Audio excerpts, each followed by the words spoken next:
आज हम डिस्कस करेंगे arise and rejuvenate the third layer of governance के बारे में।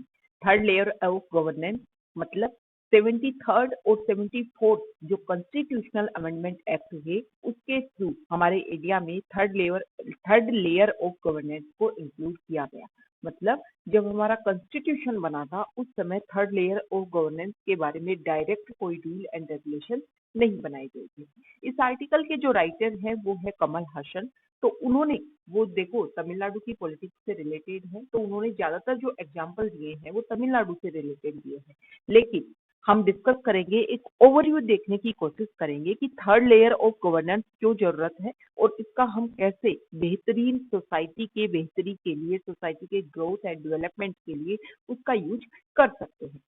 सीधी सी बात है, अगर हम डेमोक्रेसी की बात करें तो by the government, by the people, एक गवर्नमेंट बाय द पीपल, सिर्फ इसका ये मतलब नहीं है कि लोग इलेक्ट कर दे लोगों को और वो जाकर के रूल कर ले।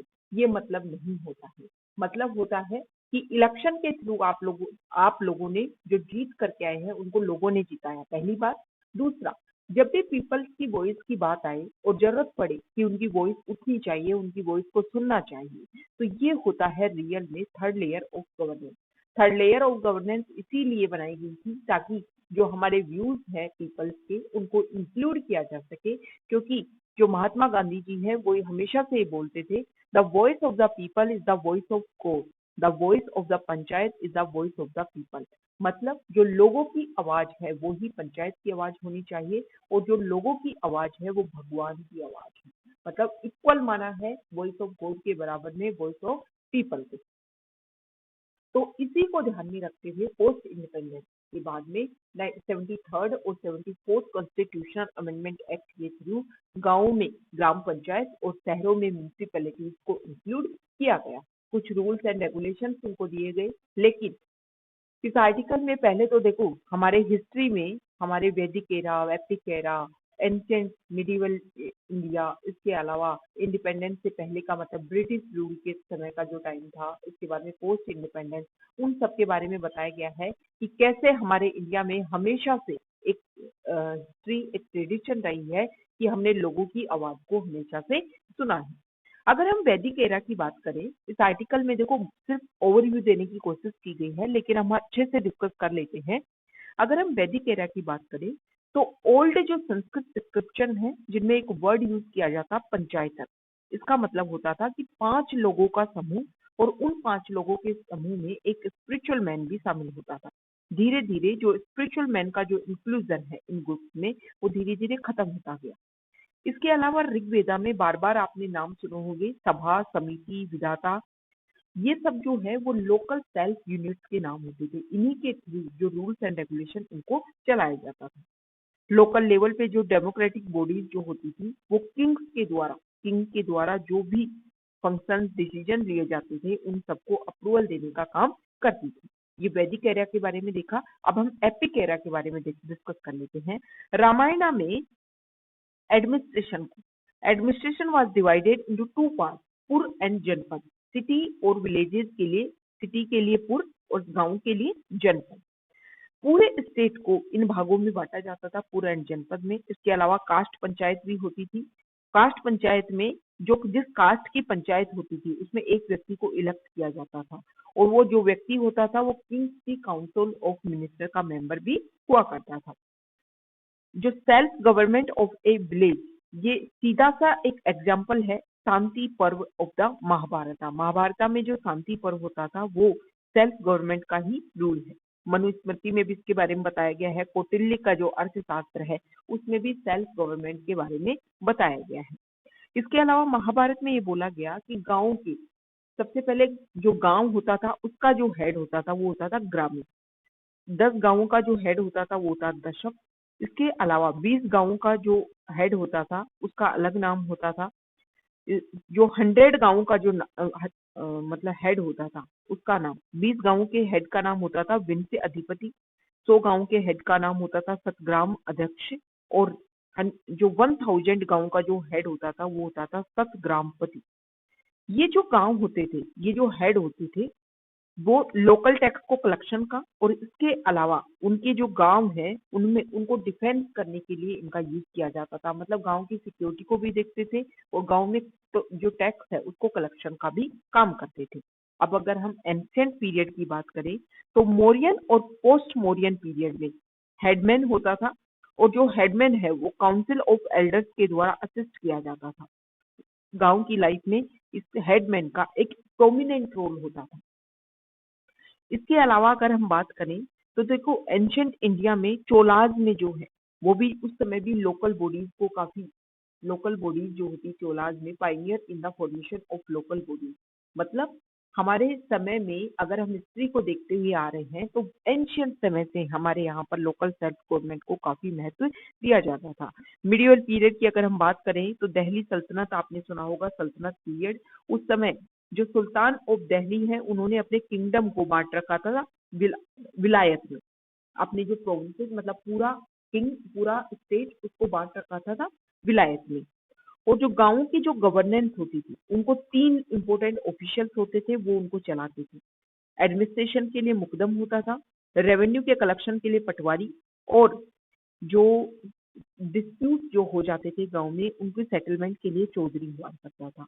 और ये जो चौधरी है वो पंच की हेल्प की सहायता से डिस्प्यूट सेटलमेंट का काम करता था। अब ये हमने देखा मिडिवल पीरियड में। मिडिवल पीरियड में मतलब अगर हम देखें तो उसके बाद में मुगल एरा में हम देखें तो गांव में लोकल सेल्फ गवर्नमेंट जो है वो धीरे धीरे खत्म होती गई। मगर मुगल एरा जब आया तब उनको लगा कि सारे रूल्स को हम खुद पे खुद क्या करेंगे, गवर्न करेंगे।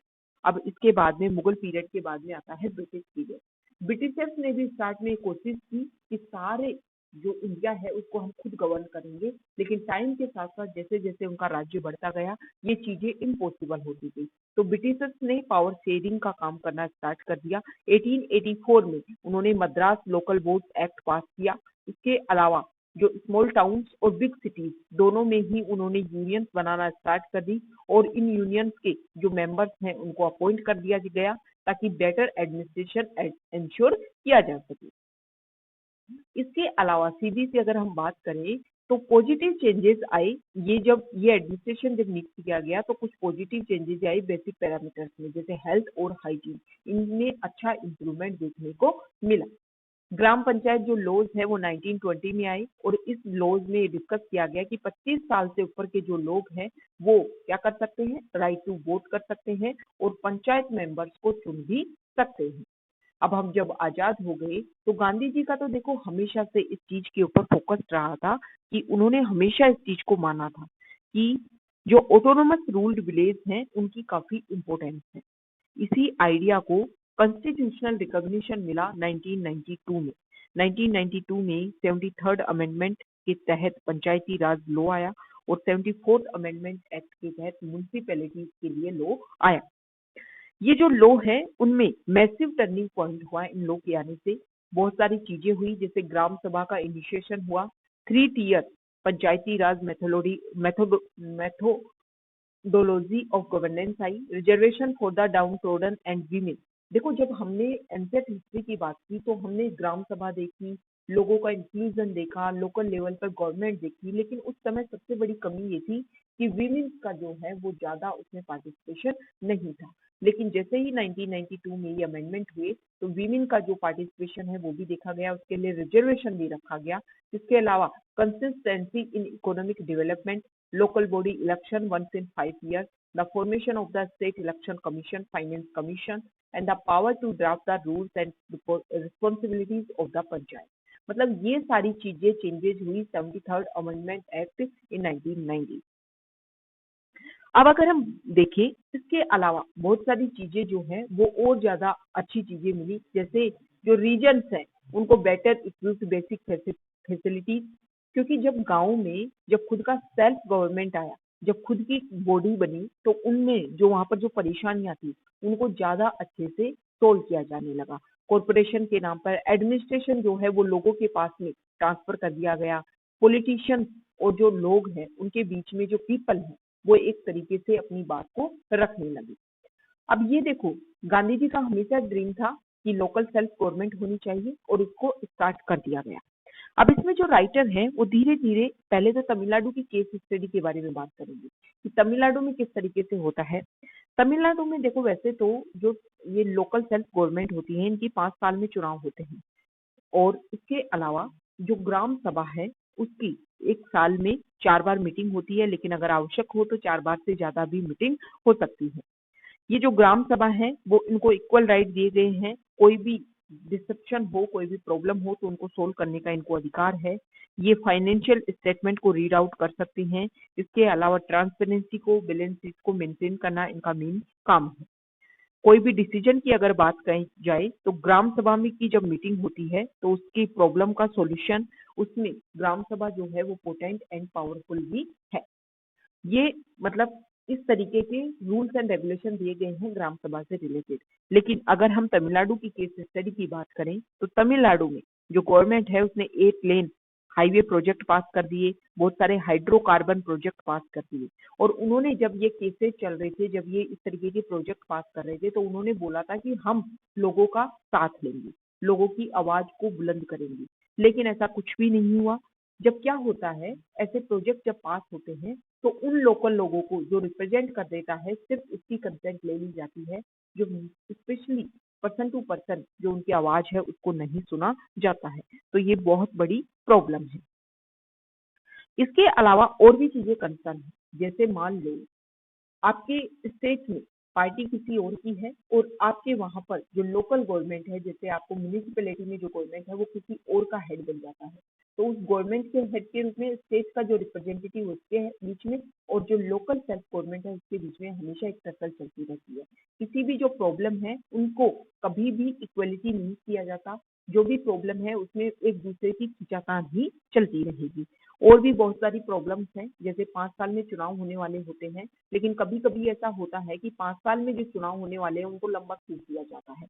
तो ये मेजर कंसर्न्स हैं। अब वे फॉरवर्ड की अगर हम बात करें तो पंचायती राज इंस्टीट्यूशन को कैसे बेहतरीन बनाया जा सकता है, तो केरला का एग्जाम्पल दिया गया है कि जिस तरीके से केरला में proper use of allotted fund, ये सारी जो फैसिलिटीज वहां पर दी गई हैं उन सब का यूज किया जा सकता है कि किस तरीके से एलिजिबल जो मेंबर अपॉइंटमेंट एडमिनिस्ट्रेशन की जो एफिशिएंसी को इंश्योर करने के लिए फंड्स जो दिए जाते हैं वो उन्हीं को पावर दी जाए कि वो ही उनको यूज कर सके।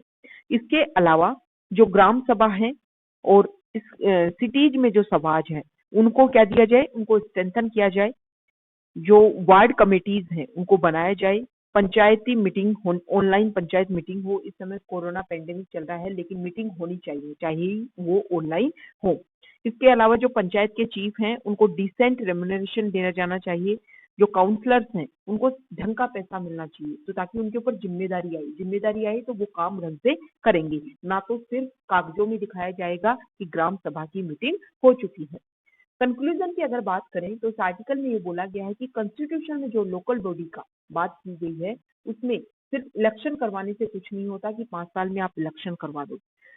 सेंटर में फेडरल रूल को हमें मेंटेन करना है और स्टेट्स में ऑटोनोमस रूल को मेंटेन करना है। मतलब जो लोकल बॉडीज है, ऑटोनोमस लोकल बॉडीज, उनको ज्यादा पावरफुल बनाना है। जो पंचायती राज है उसको स्ट्रेंथन करने की आवश्यकता है। पीपल्स का जो मूवमेंट है उसको बाहर लाने की आवश्यकता है। जो गांधी जी के जो ड्रीम्स थे उनको सिर्फ और सिर्फ आप चुनाव करवा दो उससे कंप्लीट नहीं होंगे जब तक लोगों की आवाज इसमें शामिल नहीं होगी। ग्राम सभा जब तक सिर्फ कागजों में ना होकर के रियल में होगी और लोगों के व्यूज को, आइडियाज को इसमें रखा जाएगा, उनकी वॉइस को इसमें रिप्रेजेंट किया जाएगा, तब तक इसका कोई भी मतलब नहीं है। हर साल 24 अप्रैल को पंचायती राज डे सेलिब्रेट किया जाता है, लेकिन पीपल्स की वॉइस को सुने बिना हम सिर्फ अगर इसको सेलिब्रेट करते रहें तो कोई मतलब नहीं है। अगर पीपल्स की वॉइस को सुना गया तो सारी प्रॉब्लम्स को रिजोल्व किया जा सकता है। तो ये हमने थर्ड लेयर ऑफ गवर्नेंस के बारे में डिस्कस किया। Okay, thank you.